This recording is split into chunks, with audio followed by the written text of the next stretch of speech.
Good morning, everyone.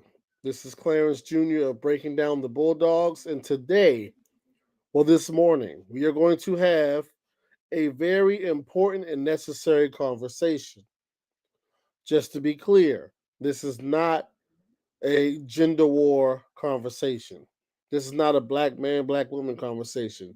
This is a common sense, strategic business conversation that speaks to not only the health of black men and by extension the black community, but it also speaks to the future and health of historically black colleges and universities, HBCUs.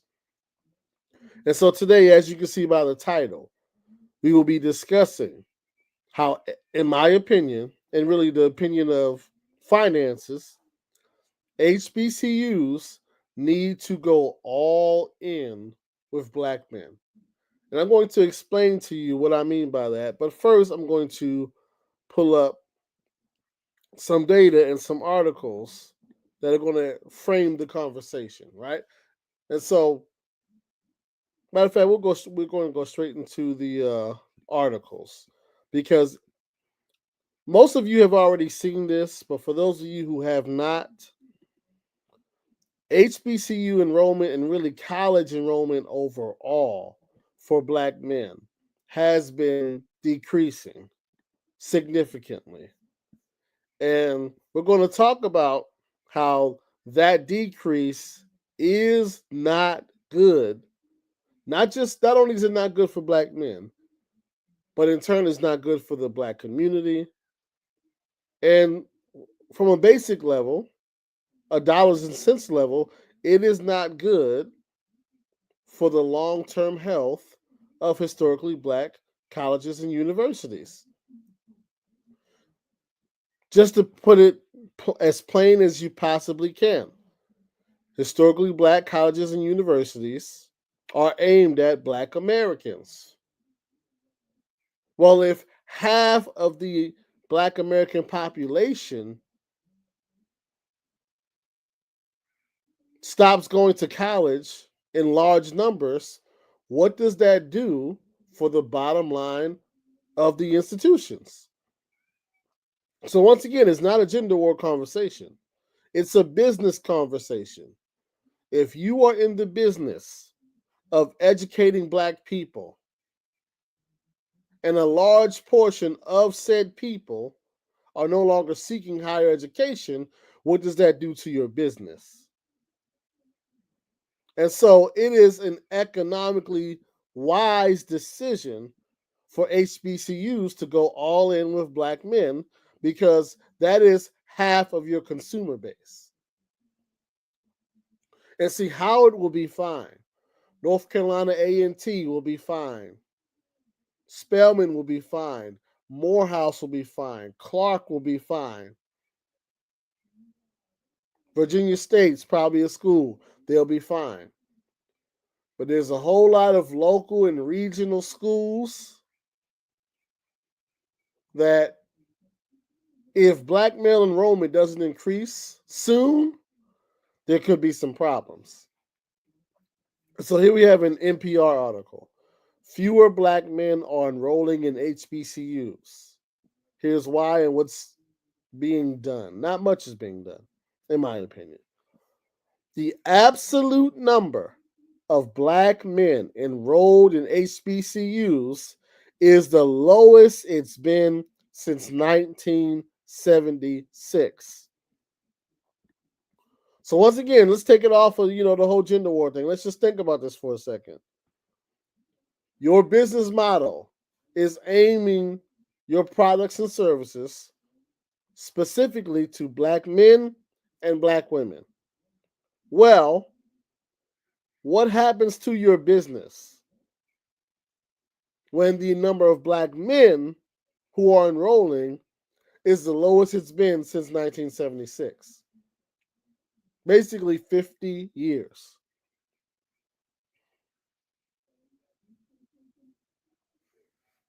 What happens to the business then when your your enrollment of one segment of the group you're going after, they have their lowest engagement numbers in 50 years. What happens to the business?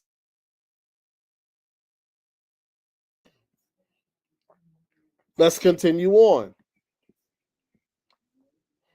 In fact, black men now currently account for only 26% of the students at HBCUs. Once again, let's just think about this. You are aiming a product at black America, but black American men are significantly losing interest or just not purchasing the product anymore. What does that do for the business? What does that do for the long term health of the institution? That's the problem. Let's check this out. This fall, The Sandman, Adam Sandler, You're My Best Friend tour. I feel like we're very. The absolute number of black men enrolled at historically black colleges and universities is the lowest it's been since 1976. That's according to recent analysis from the American Institute for Boys and Men, which crunched data from the Department of Education. In fact, black men now currently account for only 26% of the students at HBCUs. Back in 1976, that figure was 38%. Calvin Hadley is invested in closing this gap. He's assistant provost for academic partnerships and student engagement. Just think about that for a second. Only 25% of an HBCU campus is going to be black men. 25%. That's not sustainable. For a lot of schools, that's not sustainable. So then what happens in the next decade if that number doesn't go up? Schools close. That's what happens. At Howard University, and he is here in the studio with me now. Thanks for being here. Thank you so much for having me. I want to start by talking about Howard, which of course is one of the foremost HBCUs in this country, a long, long list that I cannot recite of incredible alumni, including Vice President Kamala Harris. Let's start there. Are you seeing this decline among black male students where you are there at Howard, just down the road from us? I am. And thank you for having me to discuss this really important topic. I'm a Howard alum, and so listen, if the number of black men is visibly decreasing at Howard, what do you think is doing at, I don't want to name names, but what do you think is doing at other HBCUs that are not as prestigious and not as well known and not as well branded and that don't cost $60,000 a semester? What do you think is happening there? I remember as a student, the numbers were also pretty stark at that time. I think we were around 33 to 34% when I was a student between 2004 and 2008. Now, as you announced in your introduction, Howard University is around 25% male total. And I think a recent statistic said around 19% black male. Howard University is 25% male total, 19% black men. Think about this. One of the most prestigious HBCUs in the country, only 19% of the student population is black men. 19. Once again, Howard they'll be fine. But what about your school? And so that is felt on campus. That is felt, I think, in our social clubs. It's felt on the yard. And I think many of our male students have commented that in some of their classes, they're the only. And sadly, Big Neff Network, shout out to you. Make sure you like the video, subscribe to the channel. Sadly, this will be the end result for some schools if they don't figure some things out. And in a minute here, we're going to talk about what schools could and should be doing. Now, will they? Probably not. But listen, from a strictly business standpoint, if you're targeting two groups for your services, and one group has significantly dropped off, smart businesses to figure out a way to get that group back. But like I said, yes, some probably will close and be forgotten. Because if you're not going, this is half of your customer base. Half of your customer base is disappearing, and you're not doing anything about it. That's not a smart business move. But let's continue.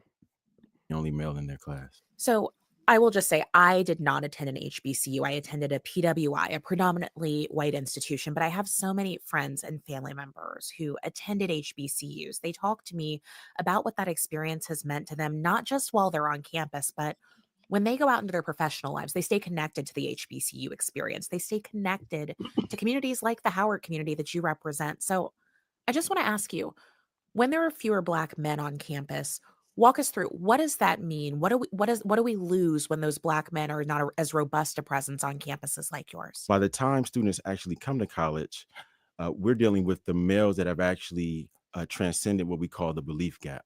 This gap in between what students can actually achieve and what their professors. All right, we'll stop it there. We don't have to play the entire video. But they actually made a very interesting point. A lower number of Black men on the HBCU campus is going to have a negative impact on student life on campus. Having less Black men on the campus of the HBCU is going to limit and hinder the experience that students are going to have on campus. The dynamics of the campus will change in turn, overall when there's less men on the campus. And so what happens when not only are you losing half of your consumer base, but the consumer base that is there, the women, are not having as good of an experience as they could have because there's not enough men to interact with. They start transferring. They start, oh, I'm not going to send my kids here. That's what happens. You become a commuter school. You become a commuter school. There's no enthusiasm on campus. There's no school pride. That's going to be reflected in athletic attendance. Athletic attendance has an impact on recruiting. Recruiting in sports and athletic success has been proven to have a positive impact on enrollment and brand. So it's all tied together. It's all tied together. And so let's talk about what should be happening. Smart institutions are intentionally involving themselves in the lives of young Black men in the high schools in the area. They're doing this intentionally. They're having mentorship programs where students and professors and professionals attached to the university are spending time with local high school students, teaching them skills, mentoring them, giving them something fun to do, putting the idea of college and higher education in their minds. Certain things should be happening. There should be mentorships and apprenticeship programs with the men involved with the university, reaching out to and building with young men in the community,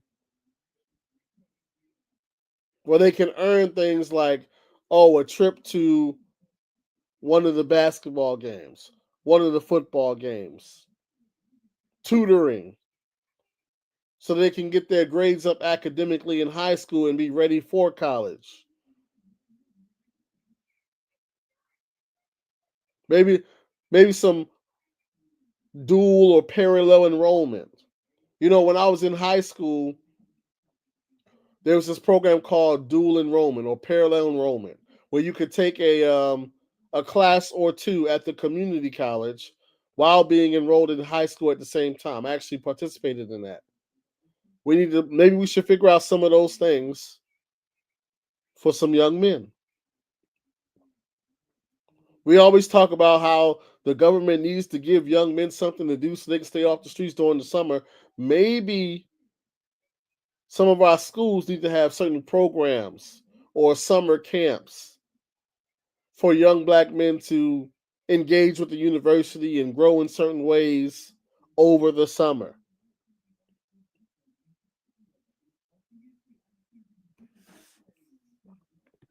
I can see why that wouldn't be happening, just because the closest HBCUs to New York and New Jersey would probably be the ones in Baltimore, the ones in Virginia, Virginia State, Norfolk, Bowie State, Morgan State, Howard. Those would probably be the closest ones to New York. But yes, things have to be money has to be spent. Like, this can't be some rinky dink thing where, oh, we're going to hire this guy over here and we're going to give him the title of black male engagement, but we're not going to give him no budget. We're not going to give him a staff. We're not going to strategically plan. No, you got to spend some money. Oh yes, Delaware State. You have to spend some money.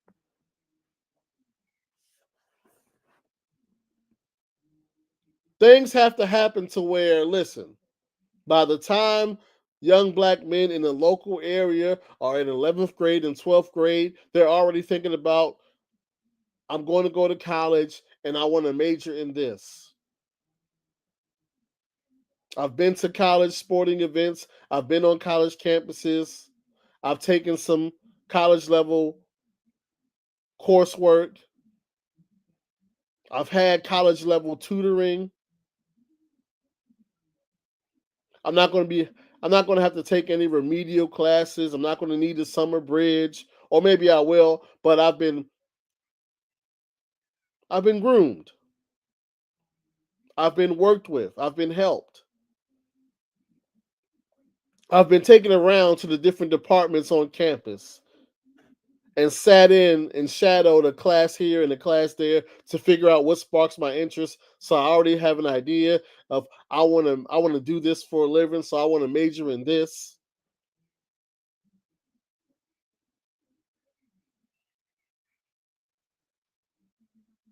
I already have some guys that go to the school. They're like juniors and seniors. They've been talking to me and mentoring me. I want to, go to this school and follow like them and be more like them. It's time to go all in. It's time to go all in. Once again, not about no gender war, none of that silly stuff. From a financial standpoint, you are losing a large portion of your customer base, and you need to get them back.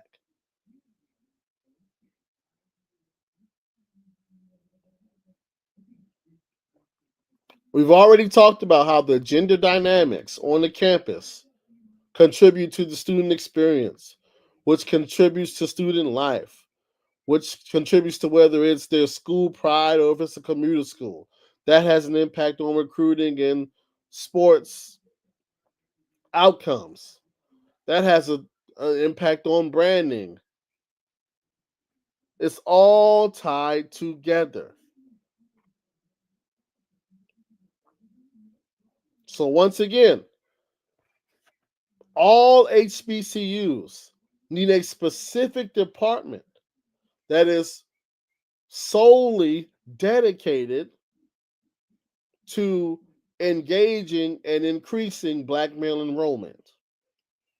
This should include visits to campus, visits to different departments, visits to different classes, visits to sporting events, tutoring, mentoring, job training, weekend activities, summer camps. All of this needs to happen. Because once again, if it does not, there will be some schools that don't make it. There are some schools out there who are in the middle of a neighborhood. They cannot afford for the men of those neighborhoods to have no connection to the university.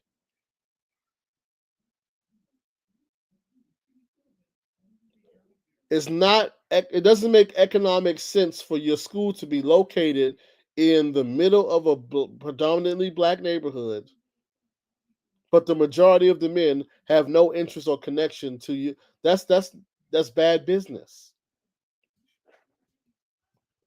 If you don't get no other men to come to the university, the ones that are right there by the school that pass it every day, that come to the parties and homecomings sometimes, that try to talk to the women, you got to get them enrolled at the very least.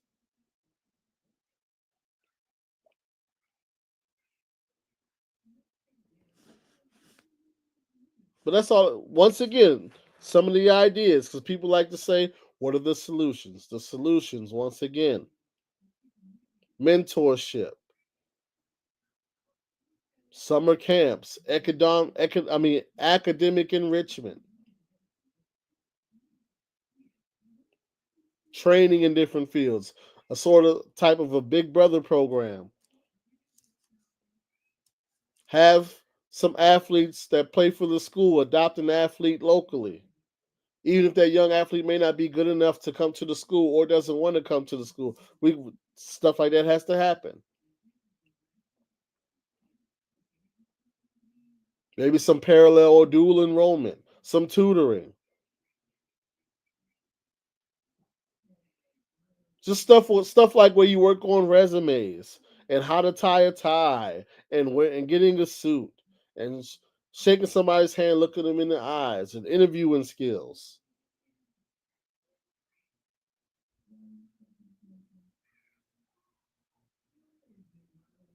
If the enrollment does not go up, a lot of schools are in trouble. Point blank, period.